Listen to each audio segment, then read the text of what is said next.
casually walking along a country lane with his dog and his mule.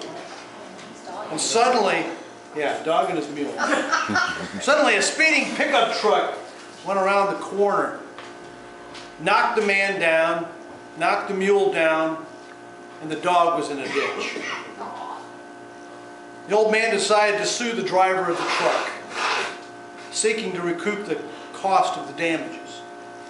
While the old man was on the stand in court, the counsel for the defense cross-examined the man by asking a simple question. I want you to answer yes or no to the following question. Did you or did you not say at the time of the accident that you were perfectly fine? The man says, well, me and my dog and my mule were walking along the road, and the counsel for the defense said, stop. I asked you to tell me yes or no. Did you say you were perfectly fine at the time of the accident? Well, me and my dog and my mule were walking along, and the defense attorney appealed to the judge, said, Your Honor, the man is not answering the question. Would you please insist that he answer the question? And the judge said, well, he obviously wants to tell us something. Just let him speak. So the man said, well, me and my dog and my mule were walking along the road, and this truck came around the corner far too fast and knocked us into the ditch. The driver stopped, got out of his truck, saw my dog was badly injured, went back to his truck, got his rifle, and he shot it. Then he saw that my mule had broken his leg, and he shot it. Then he said, how are you? And I said, I'm perfectly fine.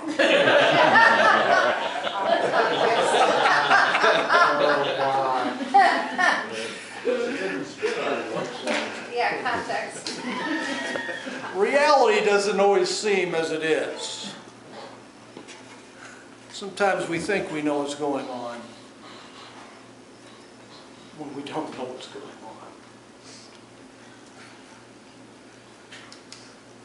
We learn only when we're ready to learn. Sometimes, like Evander Holyfield says, when you get hit, sometimes that's when we're ready to learn another lesson. What does it take us to get ready to learn?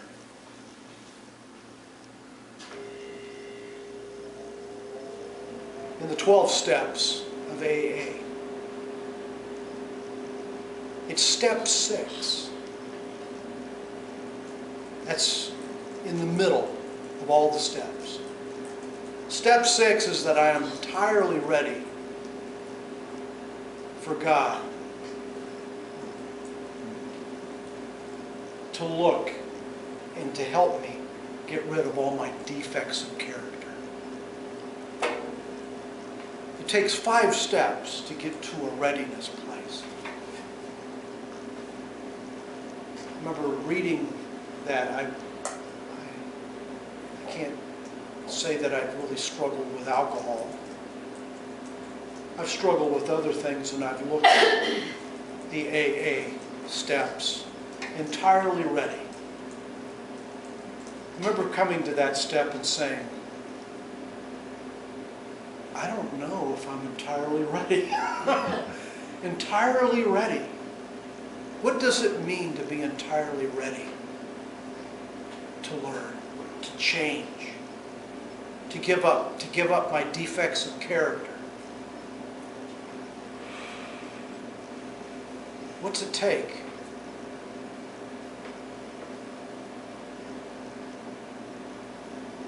In order to join AA, there's only one criteria to join. Anybody know what it is? Makes you wrong. No? You have to want to. You have to be willing to change. To lay our will down, to me, sometimes is the hardest thing. We have to be willing. Not to just say we're willing. Those that say they're willing and are not willing won't change. I think it's always easier to do lip service, to sing these wonderful songs, But to go out and live it is a whole different story. When pride comes, then comes disgrace. In order to change, we looked last week that pride is one of the biggest hindrances. With humility comes wisdom.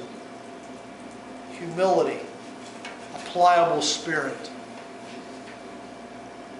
Someone that is pliable is willing to change. That's some of the atmosphere that needs to happen within our life. Pride goes before destruction. All of you clothe yourselves with humility. How did you do that? How did that work this week? Clothing with yourselves with humility towards one another. Just towards the people you see. Clothe yourself. It's a one size fits all. How'd that work?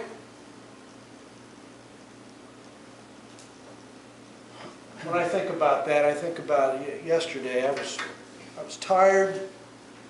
I was at this machine. I had the machine blocked. This guy wanted his Pepsi.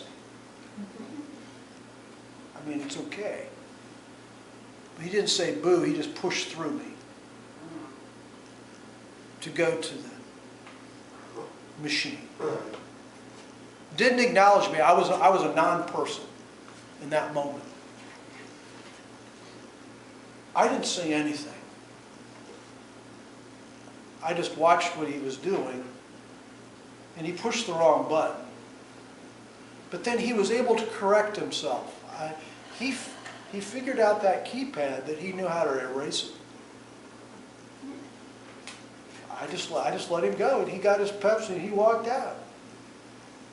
But there was a part of me that I just felt like I was a non-person right in that moment. Maybe I could have said something. I don't know. Maybe he was just in a rush. Maybe he had a client back there. I don't know what it was. I didn't feel humble at that point. There's something wanted to rise in me and say, you can talk to me. That was the thing that went through my, you can talk to me. What would you like? But anyway, it was probably the best that I didn't say anything. I look back on it, and maybe he was in a hurry, and saying anything would have deterred him. Maybe he had a client, he sold a car. I mean, I don't know. I have no idea what went on. He wanted his cherry Pepsi. That's what he wanted. I'm glad he got it. Because a part of me, I wanted to use my machines. So anyway. I didn't feel too humble at that moment. Oh Lord, it's just those kind of moments, that I saw a little bit of me. I want to be acknowledged. I don't have to be acknowledged. In the big picture of life. But there's still something in me that I'd like to be treated like a person. I don't know if that's all bad.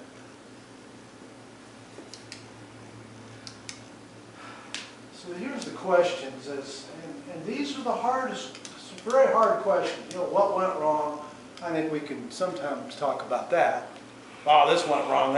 I hear a lot of people talking about that. All you got to do is work somewhere. All you have to do is work somewhere. They'll tell you, almost anybody, they'll tell me, because I'm not associated with the place. They let me know. The other week, someone said, I imagine your sales are pretty good this week. I said, as a matter of fact, they are. He says, because there's a lot of stressor in this place. So we like to come and eat. I said, well, I'm glad you're here. I'm glad you're coming. What am I going to say? But people feel free about telling me, because I'm not associated with the place. Oh my goodness, I hear it. I hear a lot of stuff. As soon as people eat, they talk. There's something to that. And God uses that imagery a lot, about, someday we're going to gather around the table with Him at that last banquet. There's something about eating that God likes to. There's nothing wrong with eating. You need to eat sensibly. But anyway, what went wrong? When did it go wrong? That's a little different, a little more difficult. When did things start going wrong? Yeah, sort of like the person who calls me up. It's 10 o'clock at night. My marriage is falling apart. I need to talk to you right now, Ron. I said it's been falling apart for years. It just showed up today.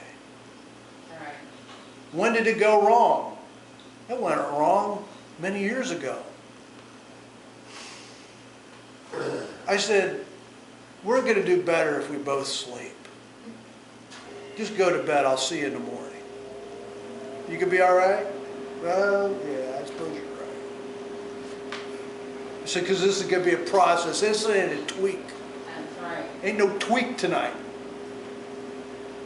So when can we meet and have because this is going to be a process, because it's been going wrong for a long time. This is reality, right? When did it go wrong? Well, that's a hard one sometimes, isn't it? Sometimes I say, well, it went wrong here, then I think a little harder. Well, I guess it went wrong back a little further than that. I guess it went wrong probably a little back further than that too. You know what I'm talking about? I can see it. Where did it go wrong? Gee, where exactly? Where? Probably my heart. Lots of times I go back and what wrong in people's hearts somewhere along the line.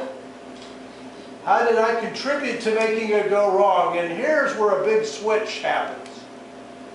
Because all of a sudden, you're taking responsibility. I think we know as long as we blame, we'll never change. Nothing will ever change. What can I learn from this experience? And these are tough questions if you really want to get into them. How can I apply what I've learned in the future? Wow. Did you do that this week? Did you do that in any aspects? This is good. And chances are you don't have it all wrapped up this week. You got to go back to it again. Re-pray about it. Look at it again. All right. Reality, the foundation of learning. A woman was sitting in the waiting room for her first appointment with the new dentist. She noticed his DDS diploma, which bore his full name. Suddenly, she remembered that a tall, handsome, dark-haired boy with the same name had been in her high school class so many, many years ago. Could this be that same guy I had a crush on way back then? She said. She quickly discarded any thought when she met the balding, gray-haired man with the deeply lined face. Oh, he's way too old to have been my classmate, she thought to herself. Still, after he examined her teeth, she asked, "Did you happen to attend Morgan Park High School?" "Yes, I'm a Mustang," he gleamed with pride. "Well, when did you graduate?" she asked. "Well, 1959, he replied. "Why do you ask?" "You were in my class." She exclaimed. "Well, really?" he said, looking at her closely. "What did you teach?"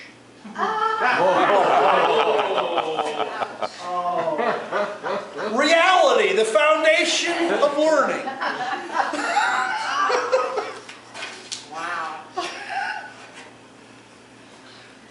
We each have an angle that we look from. And we think our angle must be the right angle.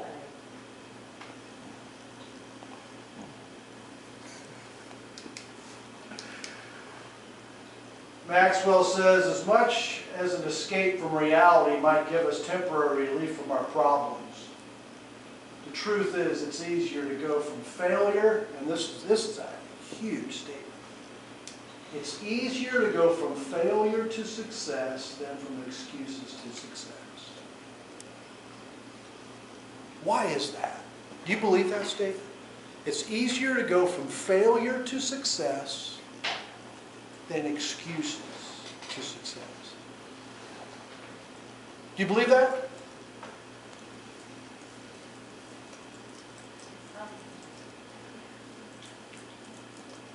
Why is it easier to go from failure to success than excuses to success? You can learn from a mistake, but if you don't believe it's your problem, then there was never a failure. Excuses, you'll never change if there are excuses, right?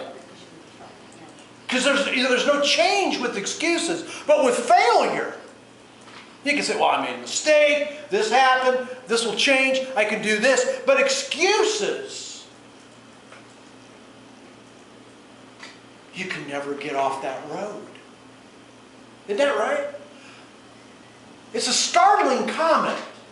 When we lose sight of reality, we quickly lose our way. We cannot create positive change in our life if we are confused about what's really happening. You can't improve yourself if you're kidding yourself.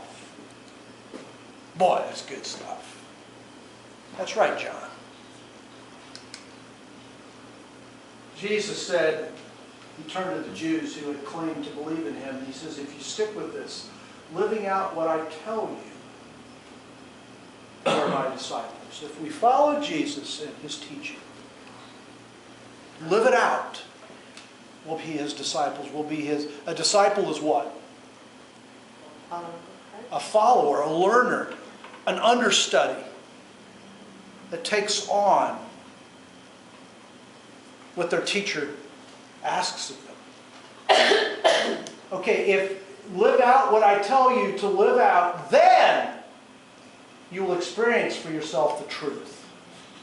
After we follow him and take his word, we'll experience the truth. Experience the truth. That means all of a sudden reality, real life will kick in. And the truth will free you. I think we want freed first. If I'm freed first, then I'll serve him. I want to know what the truth is now, and then I'll go forward. So there's this, to the Jews that believed in him, there's this aspect of the only way to really follow Jesus is not to quite understand him all, it's just to believe. I heard on the radio the other day, it was Sheila Walsh. She said, real love for God is when you trust him.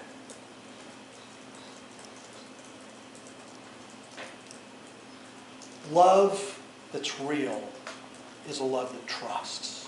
If we say we love God, it's trusting him. That's what real love is. And it hit me in a different way. You know, that's a good point. How do you like this one, Ecclesiastes? A person who fears God deals responsibly with all reality, not just a piece of it.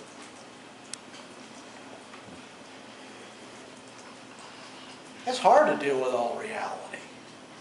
All reality. All reality? Do we want all reality? Imagine picking your car up from the shop after a routine tune-up, and the technician says, you know, your car is in great shape. Clearly, you have an automotive genius to take care of your car. Later that day, your brakes don't work and you find out they're wore out and there's hardly any brake fluid in and you could have died. You go back to the shop and you say, why didn't you tell me that my brakes were shot? Technician replies, well, I didn't want you to feel bad. Plus, to be honest, I was afraid you might get upset with me. I want this to be a safe place where you feel loved and accepted. If he said that, what would you do? You'd be furious, wouldn't you? You'd say, I didn't come here for a little fantasy-based ego boost. When it comes to my car, I want the truth. Or imagine you go to the doctor's office for a checkup. The doctor says to you, you're a magnificent physical specimen. You have the body of an Olympian. You are to be congratulated. Later that day, while climbing the stairs, your heart gives out. And you find out later, your arteries were so clogged that you were like one jelly donut away from the Grim Reaper. So then you go back to the doctor and you say, why did you tell me, Doc? The doctor says, well, I knew your body is in worse shape than the Pillsbury Doughboy. But if I tell people stuff like that, they get all offended. It's bad for business. They don't come back. I want this to be a safe place where you feel loved and accepted. You'd be furious. You say, well, when it comes to my body, I want the truth. When it comes to following Jesus and church and cell and relationships, do we want the truth or do we want coddled? What do we want? But you know, if you don't get what you want, what can you do? You just go to the next church down the road.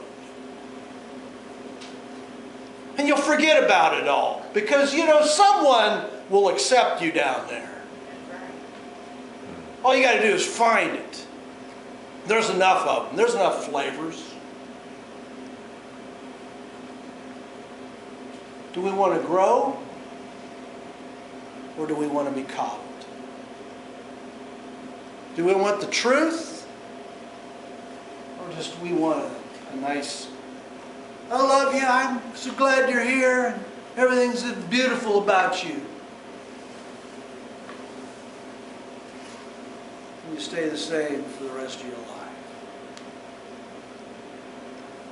Reality. Do we want reality? Are we ready to change? Or are we just going to coast? I don't know about you, in my car, when I coast, I'm going downhill. If we want to coast, we're going downhill, friends. In order to go uphill, it takes effort. It takes an engine. Going downhill, you don't even need an engine. Over there at Akron, they have the soapbox derby. No engines in those things. They put the soapbox car at the top of the hill and they just, by gravity, go down. That means there needs to be an engine. There needs to be some oomph. We want to put some oomph in our Christian walk. Or we just want to coast. What do we want? Do we want the truth? Or we just want to have somewhere where everybody's accepted, everybody's just, oh, you're all, everything is perfect. That, as Benita said some time ago, to withhold the truth is not loving. All right. If we want to be loved, we don't withhold truth. Or as Jamie Buckingham says, you know, the truth will set you free. At first it makes you miserable.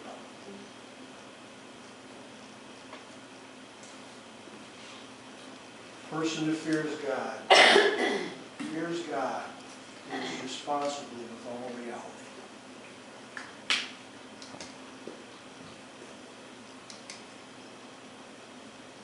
Three realities of life. I'm sure there's more, but I'm going to give you number one reality. Life is difficult. Turn to your neighbor and say, you know what? Life's difficult. Life is difficult. Reality number one. Life is difficult. Somehow people seem to believe that life is supposed to be easy. This is particularly popular in America today. We expect a smooth, easy road to success. We expect our lives to be hassle-free. We expect the government to solve our problems. We expect to get the prize without having to pay the price. That is not reality. Life in this world is hard. Just take a breath. Life is hard. You know, if we accept the reality that life is hard, it doesn't seem as hard. If we think it's supposed to be easy, it will always be hard. It will be harder because it always seems like we have to work.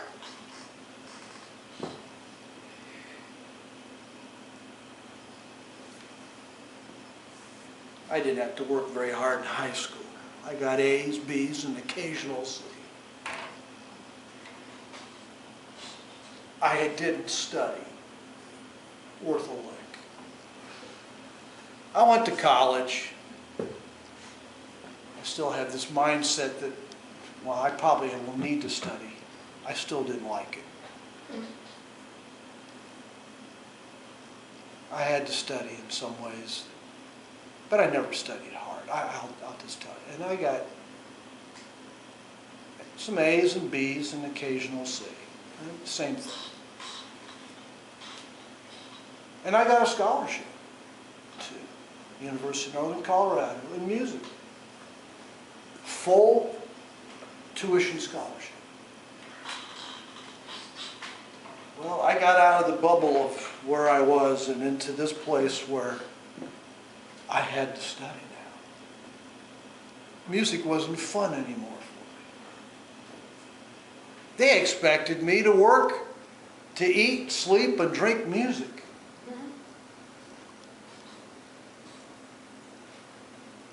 I hit reality. For one of the first times in my life. For some of us, it didn't take. Maybe it didn't take you that long.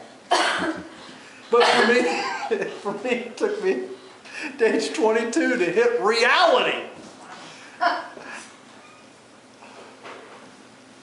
Man, I was struggling. I had to study. I had to do this. Man, my goodness, man, I was there for a year, and I said, I need a break. I don't know what I'm doing. I don't know where I'm going. If I'm going to eat, sleep, and drink something, it better be Jesus. That's kind of where I was at. I mean, for many of us, we have jobs where they don't expect you to eat, sleep, and drink your job. But there are some jobs that you have to do that. If you're going to have ownership in a job, you're going to have to do that in some ways, in some fashion. And, you know, if God's called you to that, it's one thing. If God hasn't called you to that, you don't have the energy for it. And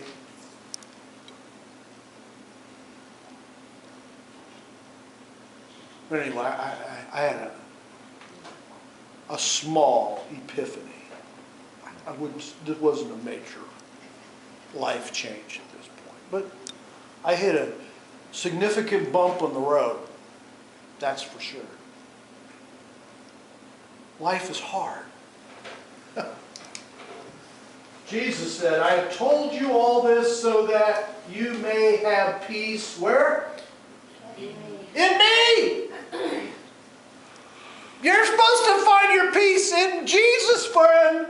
It ain't in this world. It ain't in your job. It ain't in your spouse. It ain't in your food. It ain't in your whatever. It's in, you're going to find peace in Him. Because here on earth, you will have many trials and sorrows. Jesus says, here on this earth, friend, you're going to have many trials and sorrows. It ain't pretty.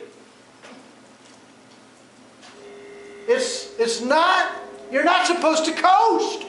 In this world, if you plan to be in this world, you're going to come up against a lot of bumps, a lot of bruises, a lot of trials, a lot of sorrows, a lot of things that won't work right.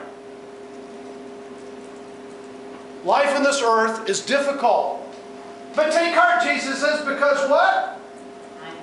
I've overcome the world. And when are we going to reap the benefits of Him overcoming the world? In the next world. In the next world.